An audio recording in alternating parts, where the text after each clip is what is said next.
All right, you guys are going to want to buckle in for this one. I want to share with you the mysterious disappearance of 9-year-old Asha Degree out of Shelby, North Carolina. Asha's story deserves so much more media attention and recognition than she has received. So I want to share her story with you and give her that respect. And at the end of this video, I also want to share with you some very odd similarities between Asha's disappearance and the JonBenet Ramsey case. I was not familiar with these similarities. One of our followers, I will tag her here, messaged us with this information, and it was just too much for me not to share with you guys. Asha was a 4th grader, and she had a very typical, normal, great life at home with her parents and her brother. They were very involved with the community, with their church. She and her brother both played rec basketball. The weekend that she went missing, she had a game, her brother had a game. She was a little bit upset that she had fouled out in a game, but nothing to the extent that would make her sort of run away from home on the night of February 14th in the year 2000. But authorities say that this is what she did. They said that she packed up her backpack and left home in the middle of the night. And obviously, due to everything that has come out since, we know that at some point she did meet foul play.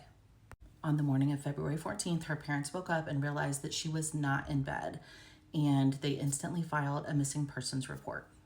At that time, someone came forward and said that they were driving down the highway the night before in the middle of the night, and they saw someone who matched Asha's description walking down the highway in the middle of the night, and it was also during a thunderstorm.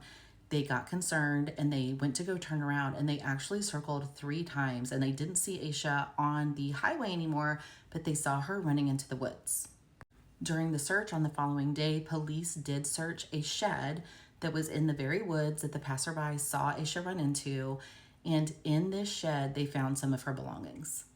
They found a pencil, a marker, a yellow beret that definitely belonged to Asha, and they found a photograph of another little girl. It was not Asha, it was a different little girl who has never been identified to this day. This is where things start getting even stranger. The following year, in 2001, construction workers were digging at a site, and they uncovered her backpack that was buried, and it was inside 2 black trash bags. Inside her backpack, they found this very New Kids on the Block t-shirt that her family has said absolutely did not belong to Asha. So who did it belong to? Police have come out and asked, if you owned this shirt and then you no longer have it, can you please come forward? Also found in her backpack was this Dr. Seuss book. This is important. I will come back to this at the end.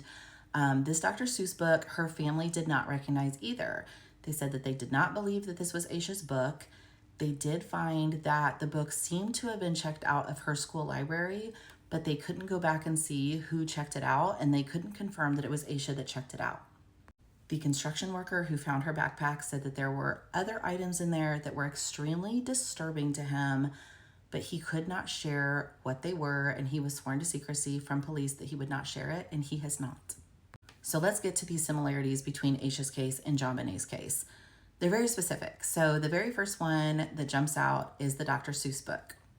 For those who follow the JonBenet case closely, you might remember that there was a Dr. Seuss book that was left inside of a suitcase in JonBenet's basement. It was sort of under the window well, and her family has stated from the get-go that they did not know where the Dr. Seuss book came from and that it did not belong to them.